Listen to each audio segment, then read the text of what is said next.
And we are back. Welcome everybody to another episode of the Channel 135 podcast. This is the show we talk about our favorite things in life, movies, TV series, and pop culture. I'm your host, Cams, coming straight at you from the WesWes Network, and I'm here with the brothers, also from the WesWes Network. We've got Bobby from the 135 Footy Show, our NRL podcast. What's up, man? What's up, brothers? How's it going? Good to be back on another party to talk about all things Alien Earth. So let's get to it. Yep, that's what we're about to do. And we've got the brother all the way from Ranui. We've got Eric, a regular on the Channel 135. What's up, Uso? Hey, what's up, man? Good to be here too. Talk about Alien Earth as well. That's right. We are here to talk about the latest TV series on the Disney Plus, Alien Earth. We're going to talk about episode 7, Emergence, that dropped on Wednesday. It's the penultimate episode of Alien Earth. We did the penultimate episode on Chief of War earlier on this week, and now we're gonna do the second to last episode of Alien Earth, which is pretty cool. So, yeah, man. Before we do that, though, man, I just want to give everyone out there where to find Channel 135. So you can find us on our YouTube channel. Click like and subscribe. That's WesWes Movies and TV. Also, WesWes Movies and TV on TikTok and Instagram. And we also got a Facebook group page. You can go there. We are part of the WesWes Network, so we got a website, weswesnet.com. There you can find the links to all our other podcasts and our articles to read. Yeah, man, but before we start the review, man, I just want to talk about what else you guys have been watching during the week. So I've started this series on HBO called Task. Have you guys heard of that one? Yeah, I've been wanting to watch that. It's good, man. It's good. If you're fans of Me of Easttown, it came on a couple years ago. So it's a crime drama as well. And this one's pretty good too. It's a crime drama. It comes out every Mondays. Episode 1 and 2 has dropped. It's on HBO, so Sky, if you got Sky or Neon. But it stars Mark Ruffalo, and he's a FBI detective. He's an ex-Catholic priest. Now he's an FBI agent, and it's about him. And he's got some family dramas and stuff. But he's heading a task force to hunt down some standover crew. And this standover crew is going around stealing money off the spiky gangs. And there's a whole bunch of stuff happening. The story goes into the standover crew and the leader. And he's got family dramas too. And in the background, it's like Sons of Anarchy with this biker gang. So they're trying to find out who this standover crew is. And then you got the FBI, Mark Ruffalo, who's trying to find the standover crew as well. It's a good story, yeah. I recommend it. So that's Task on HBO. How about you guys? You guys been catching anything else on the tube? I've watched because Star Trek is still out there. Strange New Worlds. I think they're finishing up soon. I think season 2? Just finished. Yeah. Season 3. Sorry, it's season 3. So yeah, I think it's on its last episode now. I just recently watched Nobody 2, which I thought was pretty good. That movie Nobody 2. I thought that was crack up. It was actually better than I expected. And I also watched and the recent the last of the Mission Impossible movie. That was really good. Oh, it's 3 hours there. I think I got an hour and a half in, and I stopped it. Yeah, I was lucky. I watched it at home, mate, because I couldn't watch like that 3 hours at the theater, man. Shit, it'll be too long. Yeah. But, I haven't really caught up on any TV shows as of late, apart from The Walking Dead. I think Daryl Dixon's. I think it's his 3rd season now. So from Europe, I think he's still in Europe. I think he's somewhere in Spain. I don't know how The Walking Dead's still going, man. Yeah. I mean, man, was it season 15 now or something? Yeah, I think the main Walking Dead story is finished, but was it? Oh, okay. Yeah, but these other like Daryl Dixon story, forgot the other one, the Black Widow and that. They got spin-offs as well. So yeah, no, I'll just be watching a bit of those. Yeah. and of course Alien Earth and Chief of War. Nice. How about you, Bob? Anything out there that's good enough to watch? I think I mentioned it on the Footy Show where I was rewatching. I'd rewatched Fringe, like the whole All right. Yeah. series of Fringe, which is like the 2010s version of X-Files. So Where do you I find rewatched that? that Is it whole on thing. Prime? Ooh, where do you find that? Prime or? I've got this dodgy ass fire Oh stick. yeah, that's right. Fringe. Who's the main actors on that? Fringe. So it stars Anna Torv, John, what's his name? John Blake, I want to say. Lance Reddick, the guy that played the concierge on John Wick. Oh, yeah. The black dude. Yeah. I rewatched it because I think I remember back when it was actually on. I didn't have the time to watch the whole thing, and I'm a big sci-fi fan, so I thought, I'll rewatch the whole thing. And then that led me on to Mindhunters because Anna Torv's on that as well. So I'm currently trying to finish off the second season of that. Yeah, I don't know if they're gonna do a third season. I heard production costs were too high, and there wasn't enough viewership for them to bring a third season on. But yeah, I hope they do. Mindhunters is really good. I enjoyed that. Yeah, and all the usuals, just like Eric, Alien Earth, Chief of War, and Peacemaker. I've been trying to watch Peacemaker as well. So that is so funny. John Cena suits that character, man, and he does it really well. I've been just cracking up watching Peacemaker. Movies, haven't really watched anything new, but on my Facebook feed there was this clip of like Samuel L. Jackson. He kept popping up, and it was this movie that he starred in back in 2010. It was called Unthinkable. And I watched that. I watched that this morning. I was like, "What is this movie? Unthinkable." Oh, hello, Fire Stick. Please find Unthinkable. Oh, there it is. That was a crazy movie. Had a bit of a stink ending, but yeah, that was out of it. Yeah, he's like this. He's like a torturer, guy. Yeah. He's the guy that the government enlists to come and do all their dirty work to try and extract information from people. And so Samuel L. Jackson is crazy. He's like crazy in that. And it was cool to watch him in a role that takes a real dark turn. And I thought it was pretty generic up until he went a bit nuts and he was doing some crazy ass shit. So yeah, that was one that I watched this morning. But yeah, it's good to hear that Strange New Worlds is coming to its last few episodes, because now I can binge watch the whole thing. All right. Yeah. Instead of doing the weekly. Yeah, it's a funny show, that one too, because there's some kiddie like episodes, and then it fully gets into some pretty hardcore stuff. So yeah, it's probably a good mix, but it's more on the kiddie side, like all Star Trek programs. Apart from the movies, those recent Star Trek movies were pretty good. Yeah, I only watched the first episode of season 1, and I was kind of impressed with that. Like the CGI was pretty good. The production value is pretty good, eh? Like movie-esque and that. I remember. The thing that cracks me up a lot though is how the ships fly in Star Trek and you hear the sound. I was like, hey, there's no sound in space. Oh, it cracks me up. I think Alien Earth's the first one that's ever done it that never, just silence.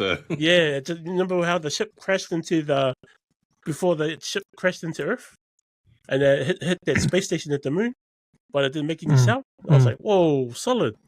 I remember the slogan. You remember the slogan for the first Alien movie? In space, no one can hear you scream. And then, yeah, exactly. Well, for Alien 3, when it was supposed to be on Alien Earth, did you know about that?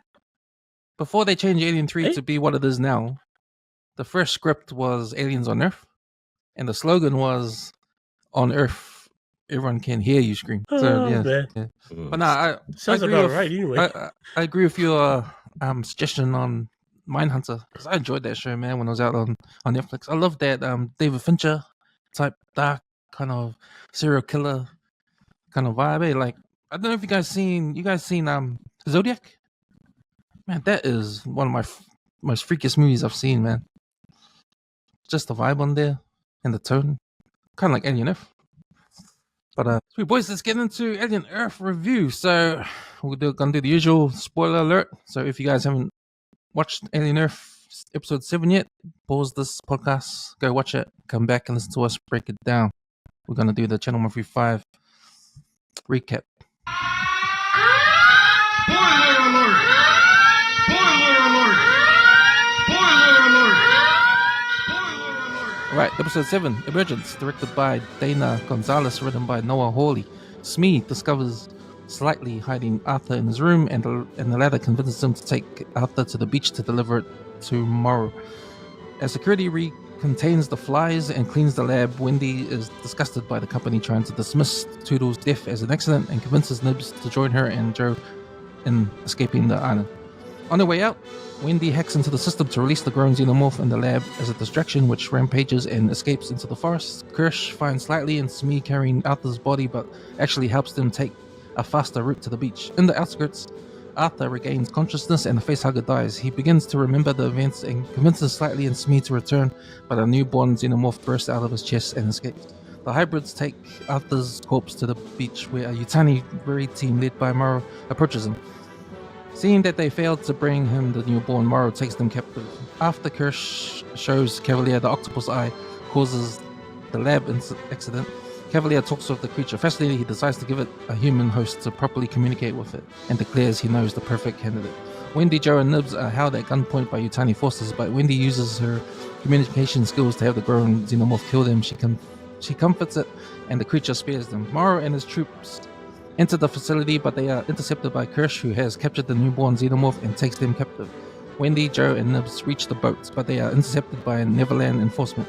Nibs grows frustrated and brutally kills a soldier, prompting Joe to shoot her. A shocked Wendy yells at Joe while the Xenomorph watches in the distance, and that was your Channel 135 episode recap. Start with you, Eric, man. What did you think about this episode? Yeah, I thought it was pretty good. There was 3 main things about this episode that I liked. I mean, oh wow, yeah. I think the first one was the how Wendy can control the Xenomorph. Just like I think I was saying this earlier, like Chris Pratt with the dinosaurs. It kind of reminds me of that. So it was basically like she can go around anywhere and then she can just call the thing over and just come and wipe the slate clean. That was Buzzy. The other Buzzy part was the octopus. Now, I don't know what Boy Cavalier is thinking, man, but he really wants to talk to something smarter than him. I don't know whether the eye wants to talk to him back, but obviously when it was the sheep and he was asking all of those questions, it was like buying back, like it actually wanted to respond to what he was saying. But I don't know where that's gonna go. That's probably more of a question than a thing. But shit, I can't wait for the next episode with that. And there's one more. So and Wendy's her, like I can see her character changing.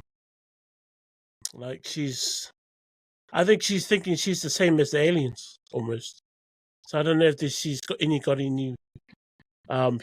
human element left in her. If she wants to be like, I think basically how she's looking at humans is they're too greedy. They just want to kill everything. So I wonder if she's gonna go all out synthetic and AI, or still trying to keep something human. Because you even see it with Nibs. Nibs even responds like saying that she doesn't even think she's herself anymore, especially when she's at the grave. So you kind of think, oh shit, maybe the physical body was probably more human than they thought, and that consciousness is not enough. So yeah, that's the 3 main things that got me really interested in this episode. Yeah, you're right, especially with Wendy's character arc, and we'll discuss more in depth character arcs at the end. But you're right, man. Like, she has changed, and it seems like to me, you're right. She has the choice to make. Is she on the alien side or on the human side? And at the moment, the humans haven't been too good to her, right? So it probably looks obvious what side she's going to choose from what we've seen. But yeah, man, that's an interesting observation there. How about you, Bob? How did you like this episode, or if you didn't like this episode? No, I enjoyed this episode heaps. because it paid real homage to like the original Alien. You got to see a facehugger scene, you got to see an alien bust out of a chest, and you got to see a Xenomorph kick ass like in the lab, and then that strike team that in the forest. It's like suddenly there's some serious carnage going on by the Xenomorph, and it looks cool, man. It looks like it's got like a golden head. Almost like it's got a real golden sheen. You know, lots of the Xenomorphs you see look black and then silverish. This You know one why? looks gold, and it's like, eh? I think it's because of the where it came out of, like the lung. I don't know. You reckon?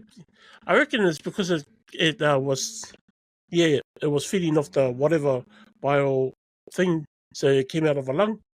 Kind of looks like a lung, kind of the head part. I don't know, the outer skin part, but yeah. But Let's it go looks with cool. Alien 3. You know, Alien 3 when it came out, that dog. It had It looked like a dog-like dog. qualities, eh? It ran like a dog. Hey. Yeah, it was running like on all fours all the time, and it was faster. It Yeah. was faster. Hmm. So I was like, oh shit, but I don't know if that's the reason why it was gold.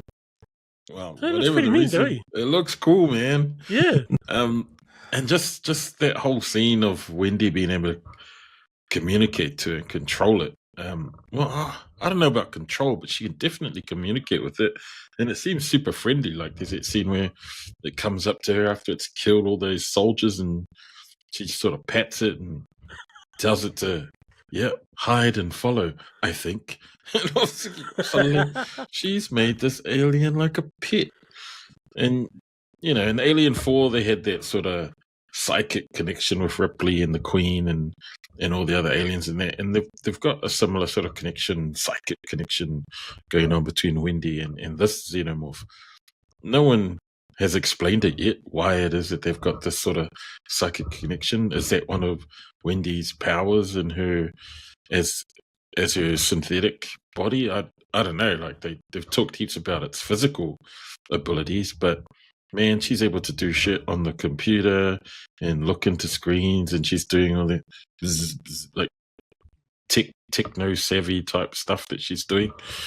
And I really enjoyed the episode. And you guys are right. That character arc for Wendy looks like it's going to change, because she was wanting to be with her brother, and that whole sort of attachment, that human side, that connection that she still has with her brother.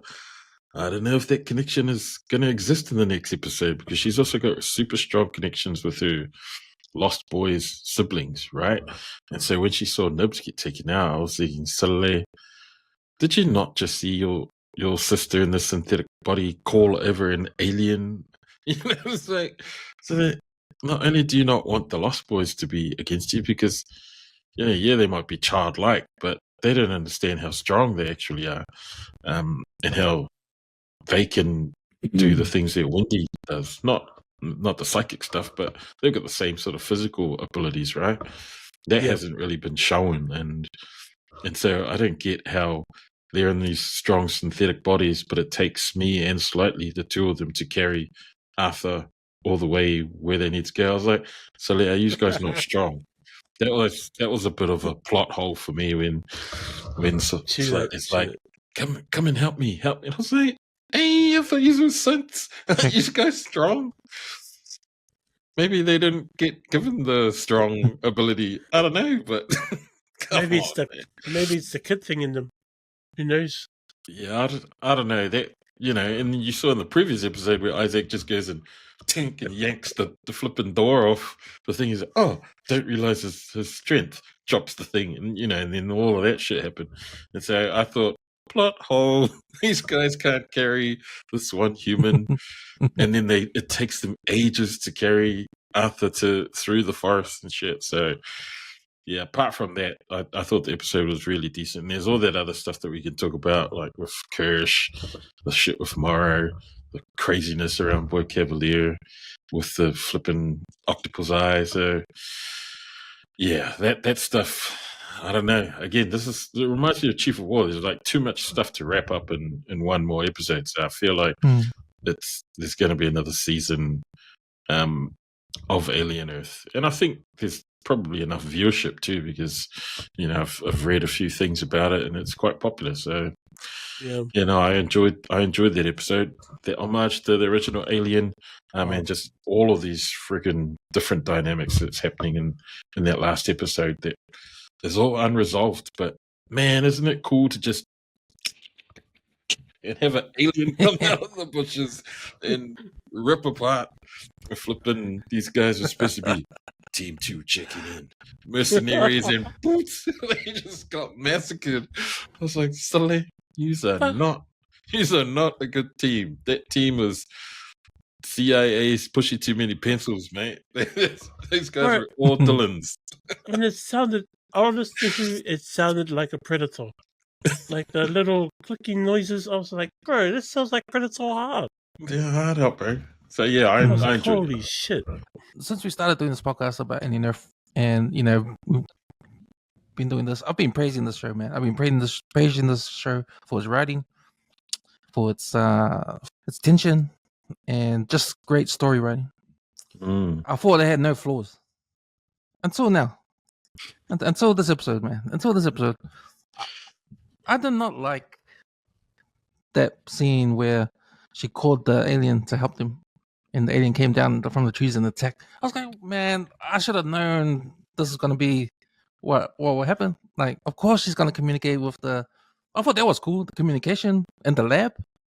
But now to have your pet alien to do all your dirty work, like to me, I felt like, fuck, this is like Jurassic Park now. Like these are like the reptiles running around in the forest, man.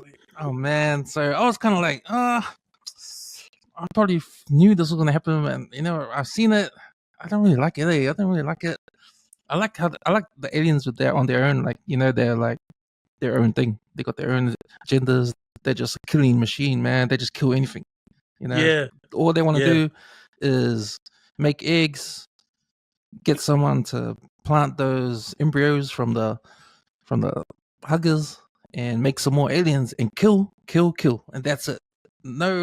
Nothing extra added on top of that, man. That's what made the aliens movies badass, man. And just to give them some sort of like, and this show now gives them some sort of like heroic thing in them, right? They're not villains, not a villain anymore. And for some reason, seeing that kind of like got me to think, nah, I ain't feeling it, man. I ain't feeling this. I ain't feeling this, man. But yeah, man. I should have known this would happen. But did you see the way the alien acted though? Like when she tried to pet it, it was just like all that to me was cheesy, man. That was all cheesy. Because the alien at first didn't want to interact with her, like it didn't want her to touch her yet. So I think it's still wild. To me, I think it's still wild, but like Bob said, she can communicate with it. So it's probably thinking, oh yeah, okay, we can talk. But as soon as you fuck it up, I want to eat you. Yeah. But I'm just thinking, like, with all the themes that coming through in Alien Earth, like it's all about control, right? You got the techs who are controlling of these kids, and it's the control of bringing these aliens down to Earth so you can study them and sort of evolve the human race through studying all these aliens. So it's all about control. And now the next step is controlling an alien. We never seen anyone control these aliens before in any of these films. This is the first time someone has controlled this alien, right? So don't know where this is gonna go. I believe this is before the first Alien movie. This is a prequel, so yeah, don't know how this leads into that. But yeah, man, I thought, me personally, like that was the first flaw. That plot line, that storyline was the first flaw for me. Like, yeah, I didn't. The alien, I didn't agree with making the alien like controllable. It was funny too how she put her hand on her. It reminded me of How to Train a Dragon, where the main character puts his hand on the dragon, and then they become friends. And I was like, what? That's what it reminded me of. So I get where you're coming from, Cabs. Yeah. But other than that, no, it was a solid episode. I mean, for a penultimate episode, it really sets up this last episode we're gonna get. So not sure what's gonna happen, but it looks like all the players are now on one place. So it's gonna be a big battle at the end. Don't know what's gonna happen. We've got 2 aliens now running around. We've got a young one just born and the big one that's outside. The showdown between Kirsch and Morrow probably is about to happen next episode, so I'm looking forward to that. So yeah, man, I think this episode was good in terms of like bringing, even like when we talk about character arcs, like now all the Lost Boys, the kids, now they're at a place where you know where they stand now. Nibs don't know what's happened to her, if she's gonna survive, if she survives there or not. But her plot line was interesting because if she ends up where she is now and dies, like what was her point of her character other than giving Wendy thoughts in her head that Prodigy is not a good place to be? Because remember, it's because of how they wiped Nibs's memories that got Wendy concerned. So that sort of started her questioning the Prodigy, and just trying to tell the other kids maybe this is not the place for us because some bad shit's happening around here. So that's part of her character arc turning A, and because she can communicate with the alien, because she can and that was another thing when she had an argument with her brother, right? At the end, like she yells at her brother at the end. Like, is she fully on the side of the aliens now? If she doesn't trust humans now? Is she crossed over? So yeah, all that is interesting, and we'll probably figure out what's going to happen, or we'll probably see what happens at the end next episode. So yeah, I thought this was a good episode. Sort of tied some loose ends. It doesn't really give us answers into the intentions of Kirsch yet. Only that he's been, the way Kirsch is through the episodes, like this is him. This is the fruits of his observations and him being sneaky and all that. Like it's like I don't know if this is all going according to plan because you got to be real calculated. Don't know if he was, and this is some of it was a fluke, but it looks like he's in control. So I'm interested to see that resolution next week. So yeah, I like this episode for setting up the last episode, although I knew there was a flaw there. All right, let's talk about these scenes. So I want to talk about when Arthur dies. So we've seen in Aliens movies where a facehugger implants embryos and it sort of dies if the human is not incapacitated, and they're still walking around, going into the day-to-day life for a few hours before the alien comes out of the chest. So there was a bit of tension for me, just the part when the facehugger dies and Arthur is up trying to remember what happened, takes the kids to the beach, and he's talking to them, and all that time I'm thinking, okay, when is it gonna come out? When's it gonna come out? When's it gonna come out? So the tension was there. Like, how is this alien gonna come out? Is it gonna come out now? Is it gonna come out now? Now. I was like that, and it was pretty cool when it came out. And then, yeah, we've seen it all before, but yeah, you're right, Bob. Like, it's homage to what we've seen before in those alien films. Like the most iconic one is the first Alien movie, and when everyone saw it in '79 at the movie theater, when they saw the alien come out, everyone was like, "What the hell?" Like, everyone was shocked. It was an iconic scene, right? And you really can't recreate it unless you haven't seen any aliens, don't know anything. You really can't create it. So I think when it happens again, all these alien films, they're trying to make it, they're trying to make it like this the first time you watched it. We know what's going to happen. How are they going to show it? So I thought that scene was pretty cool. How about you, Eric? Yeah. No, it reminded me of when Ripley was, I think it was the third movie, right? Where it's bust out of her chest. Yeah, that's right. She goes to kill herself at the end of the movie because she didn't want Wayland and Yatani to get the last Xenomorph, which was in her chest, and then they bust out of her chest, and she's holding the baby Xenomorph while she's falling into the melted metal. Into the lava. Yeah. That was the out of it scene. Kind of reminded me of that because that for me is probably the worst Xenomorph chest bust I've seen out of the whole franchise.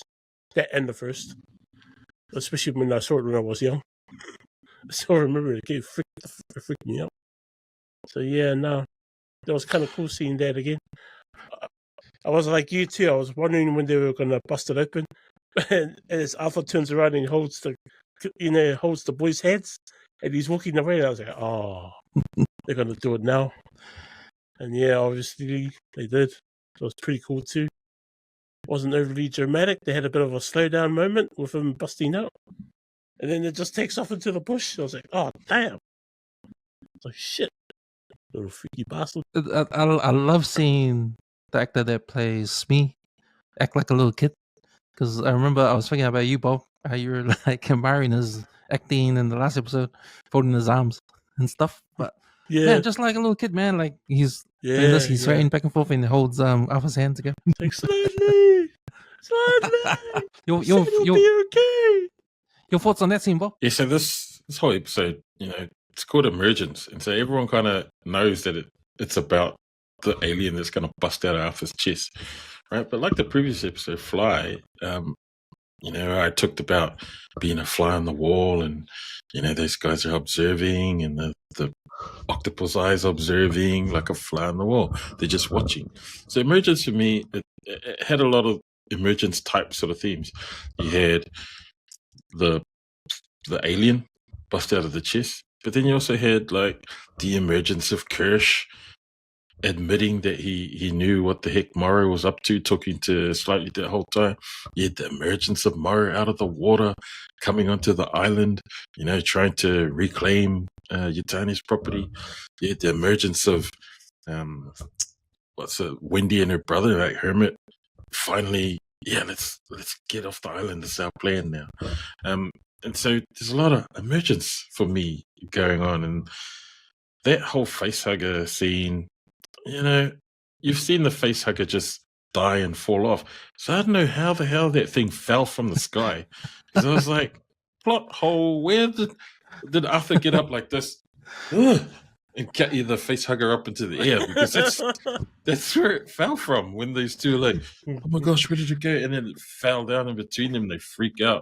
And then he goes, what the hell is that? Yeah. Like, did you just throw it off your face? Didn't you just study those in the lab? Oh. Yeah. Well, I don't know. Maybe he hadn't seen them because they were just still in the eggs, right? And it was just the synthetics that were studying. So I don't know, but still, your reaction wouldn't be that doesn't look like any spider I've seen. Like, what the fuck's that? It looks alien-ish. But yeah, like, still unbelievable that those two had to carry the body, both of them, to where they ended up on the beach. And yeah, you're right. There was that whole expectation of, when's it going to happen? You knew it was coming. You kind of was hoping, okay, where inappropriate is it going to happen? And it kind of just happens on the beach, and the alien runs off. And then he still puts his body back on the thing. Yeah, let's go. I have to deliver the body. And I was thinking, this idiot. Mario's going to kill him. Yeah, but he's like, gotta take the body. We're gonna be late. Yeah, we're going to be late. We have to go. So you know what was inside there is what they wanted. This guy. But yeah, I thought that scene was cool. But yeah, I had all sorts of thoughts around what was emerging in that particular episode, around all the different characters in there, different sort of storylines, continuing, meeting up, intersecting. The emergence of the alien being Wendy's, go-to spirit animal. What is going on? And yeah, I think you're right when you talk about how we're used to seeing the Xenomorph in a particular way, because they've always been evil, right? Yeah. Well, not evil, but they've always just been these instinctual animals, for want of a better word. And all they do is instinct. They breed, they kill, and you haven't seen them eat, but all they do is slaughter, protect their young, protect all the eggs, protect the facehuggers, and protect their queen. And that's all they've been doing in every single iteration of Alien movies until now. Now you've got this sort of humanizing of the alien. It's got now these human qualities of, it's got empathy. It's like, I will massacre everything over here, but I'm going to be your friend, buddy. So yeah, you're right. There is a bit of unbelievability about it, because that's not what Xenomorphs are about. And everything in history up until now. So Mm. yeah, we'll see where that leads. Yeah, I think Because- that's why the Xenomorphs go. Yeah, go. Because when you see that Xenomorph in action, he actually completely slaughters that squad just like that, and he's only one. And that's the thing with all these alien films. When there's only one alien, the one alien does damage to a lot of people. Mm. Whether the alien stalks them, takes them by surprise, or in this one massacres the whole army, and they're armed. Yeah. Right? They're all armed. Mm. That one alien does, man, a lot of damage. And then when you go Did back you to Aliens, the James Cameron one, man, there's like hundreds of aliens. Hundreds. So, and they get wasted like like normal like soldiers and that. Like, Yeah. I think they've retconned the aliens' abilities. In Aliens, the second one, it's like, why do they need to creep quietly along the ceiling when they could just Sully, we don't need 10 of us, just you go down for everyone in the room. exactly. It's in the room, man. So I don't know what these aliens on Aliens were. Were they, I don't know, the B grade The team passive- or something? Were The passive ones. Were they the C team? That queen wasn't really, Bringing out good breeding babies. breeding the the queen's warriors. sister. The warriors. She wasn't the right heir. Yeah, so yeah, man, that was a couple of my observations. Yeah, interesting. Like even the scene where Boy Cavalier, we'll talk about Boy Cavalier, how he's trying to talk to the octopus now. Who do you guys reckon he's that candidate he's talking about? He's got an idea of someone to put the eye into. Do you think it's Arthur's wife? Yeah, I was thinking that. I think it might be Arthur's wife. I actually thought he might put in Karish, but that'd be a dumb idea. It's like giving an alien AI advantage. Well, he had a good idea when he said, "Oh, let's give it to one of those mold cleaners, those mold guys that are in the hallway cleaning the mold off the walls." Because he was saying they got low IQs. We'll see how smart this eye is when it goes into a person with low IQ. Right. It even counted the rest of the pi numbers, so it's pretty intelligent, man. It's way. No. I think it's way more intelligent than all of the characters combined. So you know how that sheep it did a shit, right? Does that mean the sheep's still alive? Is that eye keeping that sheep alive? If that eye leaves that sheep, is that sheep still going to be alive, but with no eye? I think the sheep's dead, and I think it's the eye that's keeping it alive. Its body functions anyway. I was wondering about that because I think that. So I think the tentacles wrap around the brain. Yeah. Oh yeah. And So- pierce the brain somehow. I don't think that process is once the eye leaves you, if it's one that you can survive, there's probably too much trauma. It doesn't look like it will go in nicely. It's ripped your eyeball out and it's going. Yeah. And So- whatever images you're seeing right there while it's working its way out, holy shit. Mm. There's more than PTSD, bro. Times 100. Yeah, well, with one episode to go, there's a lot of small story to tell, Lee. So definitely gonna be a season 2. Yeah. My thing is with Cavalier is why does he want to talk to something intelligent? I understand it with because humans we think with socialism among us, but with something like that that's more intelligent than a human being, why would he want to talk back? Why? Yeah. Like if I was an alien and I was more clever than the thing that's trying to talk to me, I don't think I would want to talk to it. Not if it's not going to benefit me in any way. Unless the sheep wants out of the cage, this might be its way out. I don't know. And I think the clever thing that he wants to talk to is already there. I think it's Karish, but he's just ignoring him. He doesn't see Karish as the same. Like for example, It's equal. if Boy Cavalier doesn't see the Karish the same as the eye. Okay. I did have a fist pump moment when I was watching the episode, and that was when Morrow and the guys come out of the water. Because like I said, man, a couple of episodes ago, like, Team Morrow now, and I was kind of like, what the hell when he got caught at the end? Because man, Kirsch, he was just waiting for him, And it looked like that trap was just Yeah. easy trap. He just walked into It it was and got too caught. easy. And Even we're talking about Kirsch last did the episode. voice. We're talking about last episode when they were having that talk in the elevator, Kirsch and Morrow. And then now it's Kirsch who gets the upper hand because he goes, find his keepers when he shows Morrow the small alien. He's got it. And he also says, you're a sore loser or something like that. So I thought that was like too easy, but yeah, I wonder what's gonna happen next episode. It was a checkmate move, bro. That was a power play, big time. I was like, holy shit, this guy's clever. So my question to you guys was that, we're always wondering what Kirsch is up to. If this was all planned, part of the plan, Kirsch's plan, and it just happened, like he was pulling the strings, right? And everything happened just according to plan. Do you think this is the case? Or what? Because to me, it doesn't seem convincing.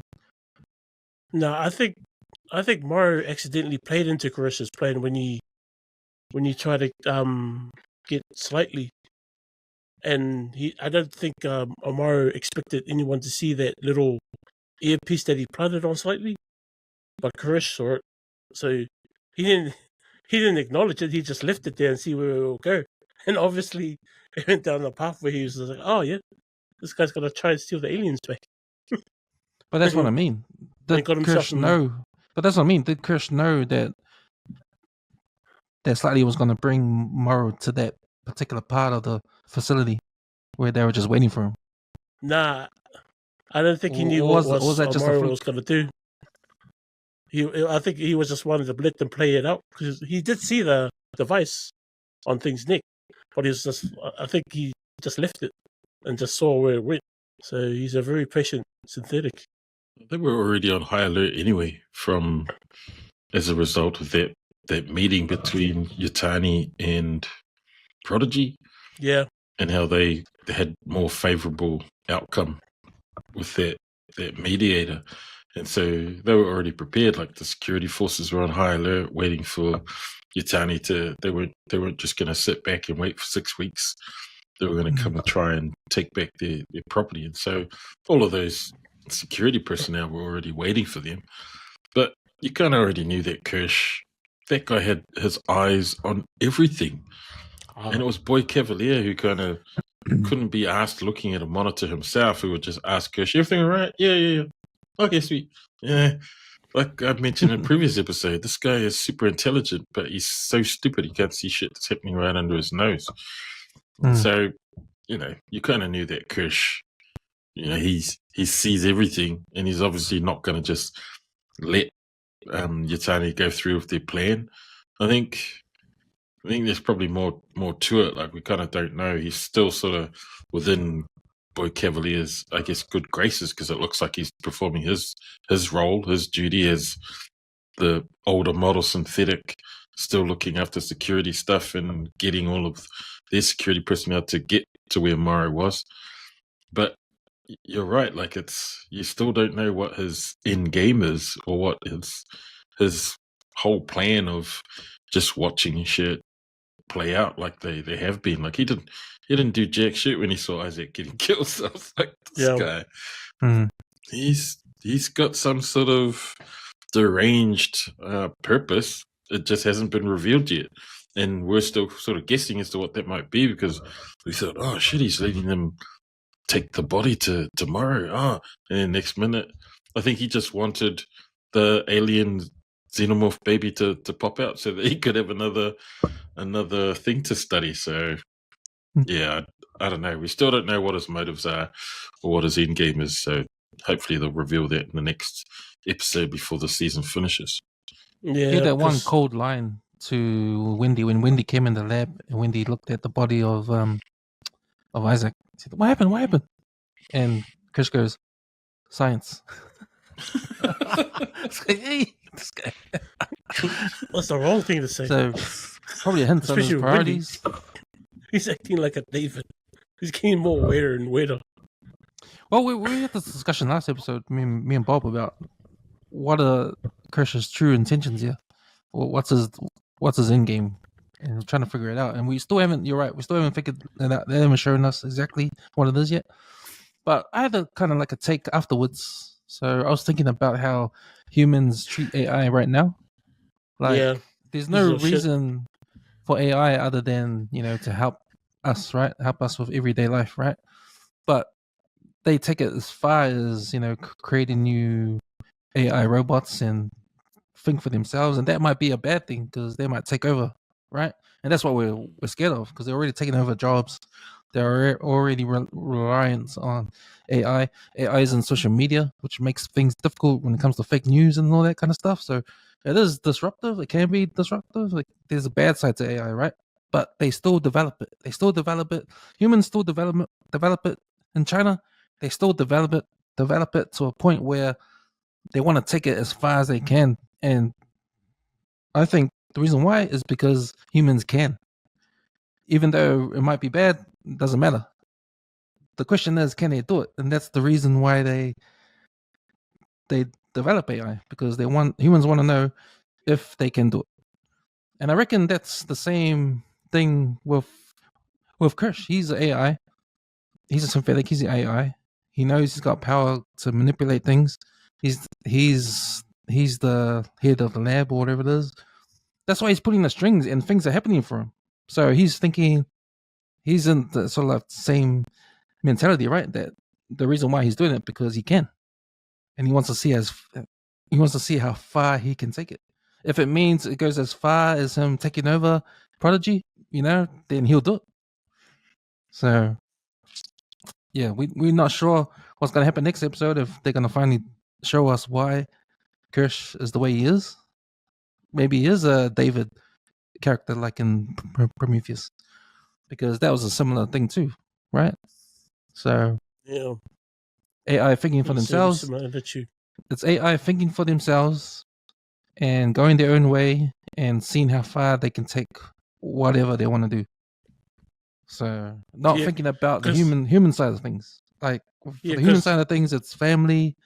It's like having empathy, stuff like Yeah. that. But with your robot, you don't even know any of that. There's no human side to you. So all you know is your mission, and that's the same. That parallels Moro, because all he knows is his mission. All he knows is he works for Whalen Yutani, and that's it. He'll do whatever it is to to whatever the mission is or whatever he's programmed to do. Yeah, and that's why I like the story, because it goes deep into what if and all the AI stuff in reality now, and the questions we have with technology and how far technology can take us, even with the human evolution of humans. How are we going to live to 150 in the future? How are we going to, are we going to replace our hearts and live longer?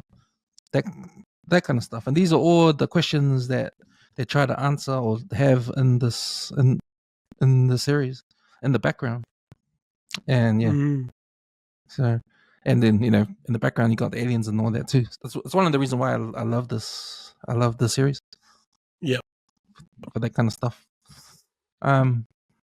Let's talk about some of these characters. Joe, they call him Joe. That's his name. That's Wendy's brother. Which one's Joe? So he's Hermit. The brother? Wendy's brother. Yeah. Who? Yeah. What's his other name? Hermit. Yeah, Hermit. He has two names. Hermit. But That's their last name, eh? Hermit? Yeah. Yeah, that's the last name. Joe Hermit. Yeah. So, yeah. Where do you think that guy stands now? Is he?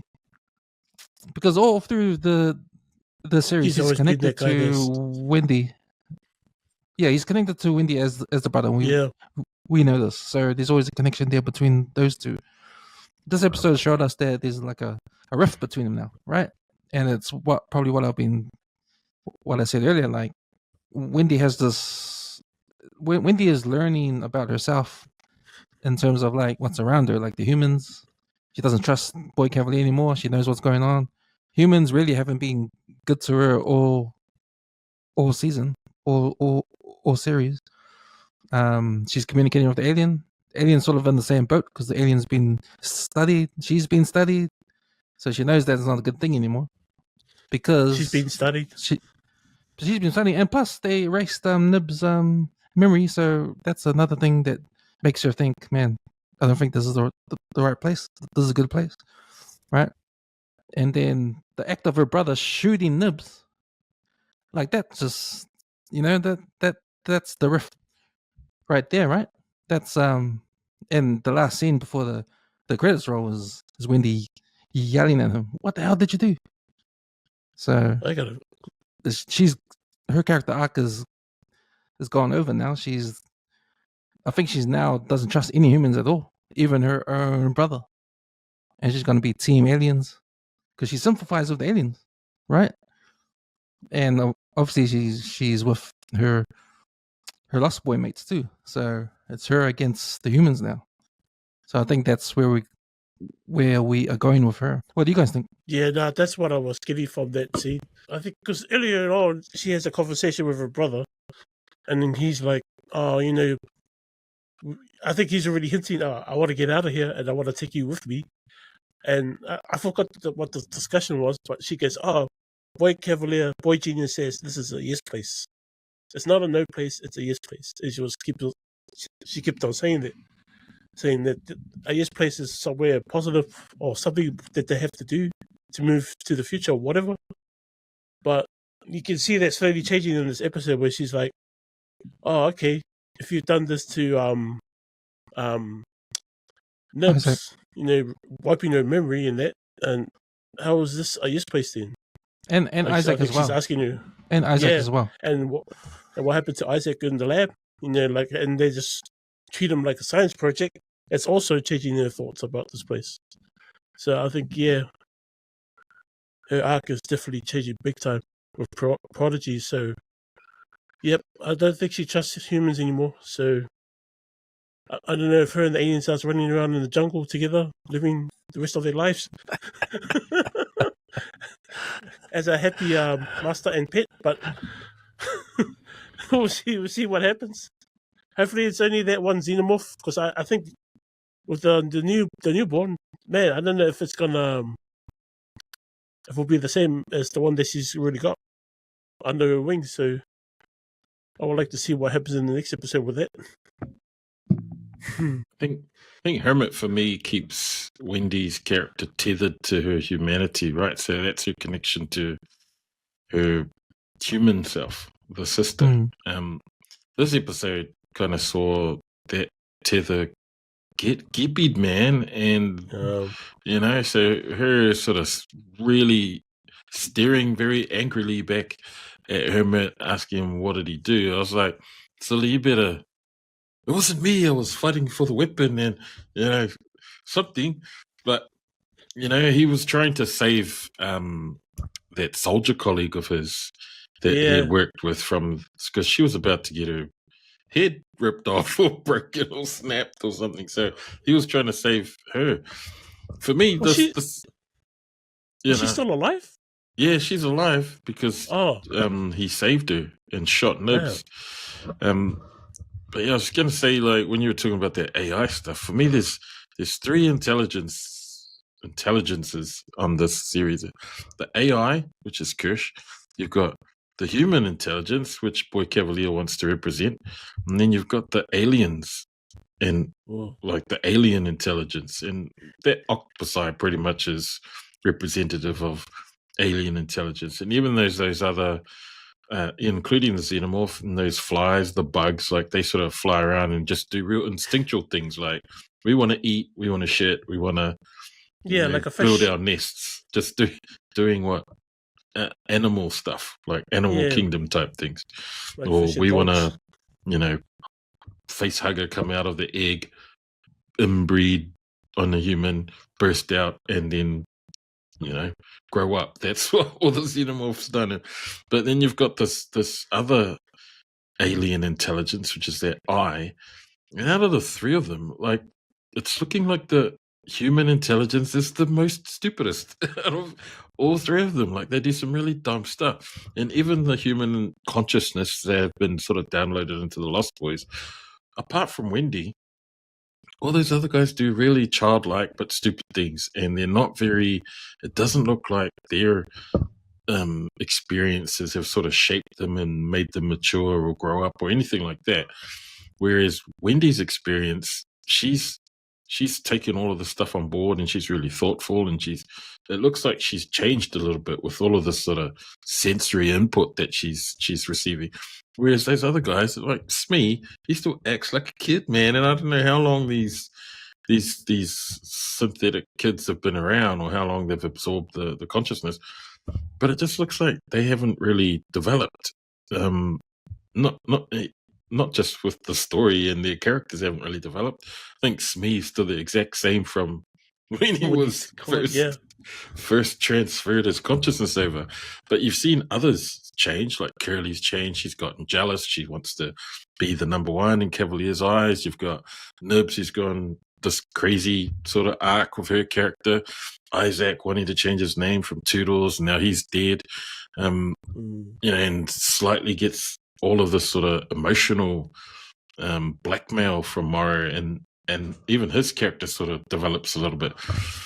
But, they all come off as second or third best to like Kirsch and his artificial intelligence, and even the alien eye who's just sitting there watching everything unfold, manipulating things to his advantage by, donking the window, and then Isaac falls over and the door closes and then he gets killed from it. So, out of the three of them, the human intelligence is shown to be the most dumbest intelligence of the three. And the alien looks like it's untapped potential. You don't know what the hell's going to go on with this octopus eye.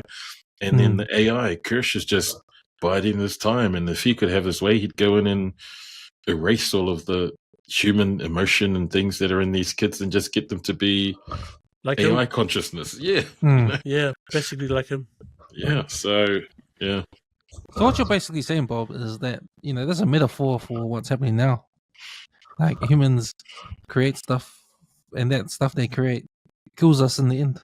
Because that's what pretty much this alien Earth is.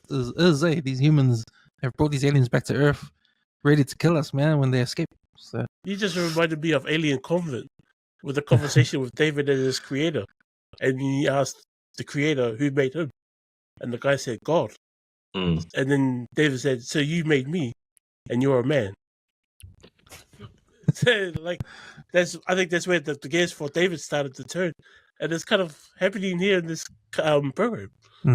I thought the grave site, when they see the grave site, and obviously that's the bodies of the kids before that was consciousness went in. That seemed to me symbolic as, like, if I was Joe and I saw my sister's grave, that's like, to me, mentally, I think, psychologically, I think my sister's dead. I don't know who this this robot is, even though, says it's my sister, but I'm just looking at my sister's grave like, what's real to me? What's real to me? Like when you see that, I think that's what that scene did to the characters, and that's probably why there might be a thing with Joe, how he saw his sister's grave, turned him, which made him, shoot back and kill Nibs, to be that guy. Because remember, he blocked Wendy's mouth when she tried to call the alien to come and help. So maybe some part of him, when he saw the grave, felt like, oh, my sister's actually dead. Like, this is, and Wendy's behind him. That's not me. I'm here. But you're looking at your sister's grave, thinking, damn. And maybe that's it. Maybe that's that's the symbol of that's my sister right there. Like, real life body. The conscious might be in this body over here behind me, but it's not my sister. My sister's down here in the grave. There's that. Fuck, that's crazy. There's that. So, yeah, I think that was a powerful scene, I thought, to get these characters, like, get their mental wrapped up and that. Man, that's crazy the way thinking about that. You're conscious in another form. Fuck. Yeah, I could. Nah, that's nuts. Something deep. It's like that Arnold movie, Sixth Day. Yeah. Where when they know their body's dying, they download it into another body. Yeah, that's right. That's freaky ass, man. But when you really, really think about it, like, your body's in the ground, but you're still walking around, but in a different body. Is it really you? be asking yourself those questions. Fuck that. All sorts of crazy shit. That's some PTSD right there. Was there any other scenes you guys you picked up? Because Mara didn't do much. He just basically got himself caught. So that was the end of that. Yeah, I thought after episode 5, like I said, man, I'm Team Mara, man. Like when he came out of the water, I was like, yeah, that's my fist pump moment. And then when he got caught, I was going, damn, got caught. But you know, like, if you never showed me the episode 5, I would have been rooting for bloody Kirsch, man. Yeah, I knew something was going to happen when Team 2 here annihilated by the alien. I was like, so that's their backup. That's their backup gone.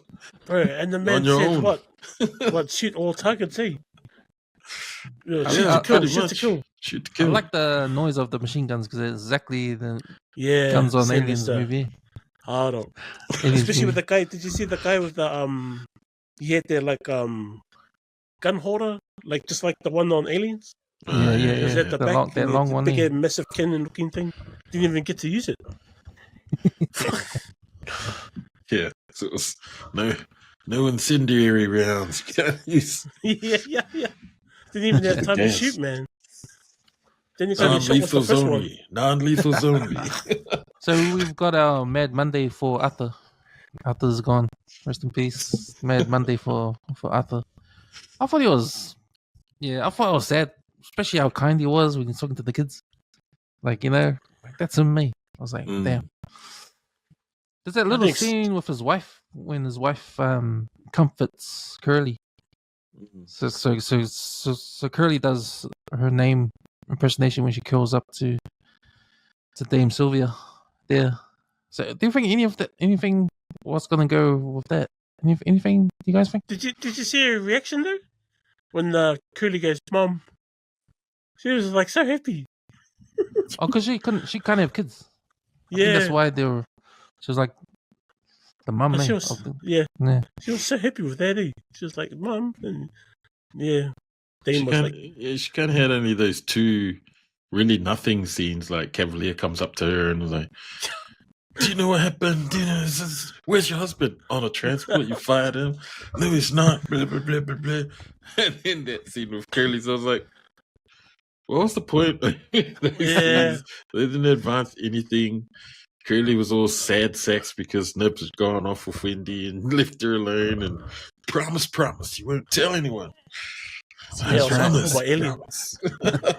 "I'll call my alien to come and kill you." But you know what? I felt sorry for those lab workers just getting butchered by the Xenomorph, bro, for no reason. And all she was doing on the screen was like, unlock the cage. Yeah, she didn't even think about that, eh? She didn't even think about it. She Oh, was man. like, "No, fuck these guys." Yeah, hard out, bro. Those I'm guys gonna are let- just lab assistants, cleaners. I'm gonna let my pet out. And so, Run around. you know, how Speaking could of- she have empathy for her brother when she has none for anyone else? Speaking of lab assistants, I was sure that when they showed up to clean up the mess of the flies, I was sure they were gonna die. Oh, here we go. These guys are gonna die. But no, man, they did their stuff, man. They were badass. Eh? They came in, But they had executed those the flies.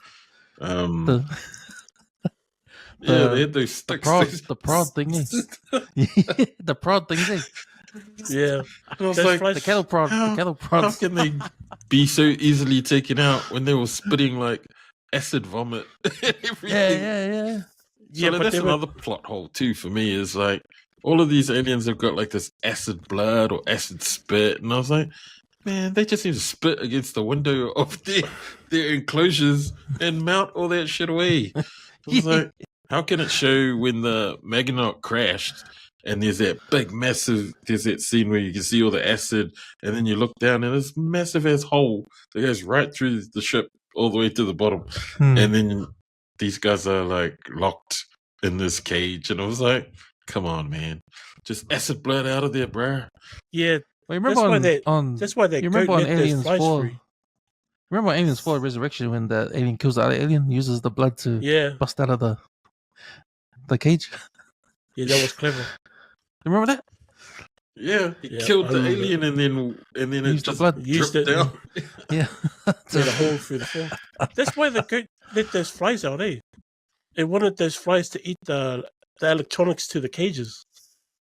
Because Yeah, you know how it ate the door electronics on Hmm. the alien's cage? yeah, it just went and spewed up Melted on it. it, and Yeah. I was like, holy shit. That's what the goat was after. Because I don't know how resourceful Prodigy is, but they were never into aliens, man. They just built all those lab facilities Synthetics. for aliens out of nowhere, right? I don't think they were. Maybe another I don't plot hole. think they're made for aliens. I think they're made for synthetics, Are they? but they're using them for the aliens. Shall we end it there? Shall we do the who won the episode? I'll start with you, Eric. Ooh. I'm thinking Windy. Yeah, I think it's Windy for me. Maybe because the whole control alien thing is kind of cool. Yeah. How about you guys? I think for me it was Kirsch. Kirsch won the episode for me, just because you got to see him be this badass at the end and come with all his troops to like shame out Morrow, and you know the two, me and Slightly, is like, and yous are both grounded. Like, after all the crazy ass shit that they did, like killed bloody poor Arthur, let the alien come out of his chest, and all he say is, "You're both grounded." But Kirsch for me, because he's still got this unknown sort of quality about him, and you still kind of don't know what is his end game, what his motives are, and he's still sort of manipulating Boy Cavalier like fucking nothing. Like, yeah, so because of that, Kirsch for me, he won the episode for me. Yeah, but before you started talking, Bob, I had a two-race horse between Kirsch and the Xenomorph. Because the Xenomorph escaped and got to stretch its legs and do some damage on some humans outside. And even though these Xenomorphs being sort of controlled by Wendy, it didn't really do anything at the end there. It just was at the back, just watching it unfold. But yeah, man, I think Kershaw, just for the reasons you said, Bob. Yeah, man, his plans, everything is going to plan. It seems like, and just that end scene when he caught Morrow, and you just think about that time in that elevator when they're just sizing each other up, and you're thinking, man, I hope Morrow king is this guy, but it doesn't happen, man. Maybe it'll happen next episode, don't know, but at the moment, I don't know if Morrow will get the chance. Kirsch got the upper hand, and we'll see. I think he will be. It's like Kirsch in the penultimate episode is like Cliff Curtis in the penultimate episode on Chief of War. Like, you see Cliff Curtis in action. He's the man. They build him up to bring him down next episode. So I think this is penultimate bringing up Kirsch, man. So it's all gonna come crashing down next episode. Sweet boys, that's us for another episode of Channel 135. We are gonna come back.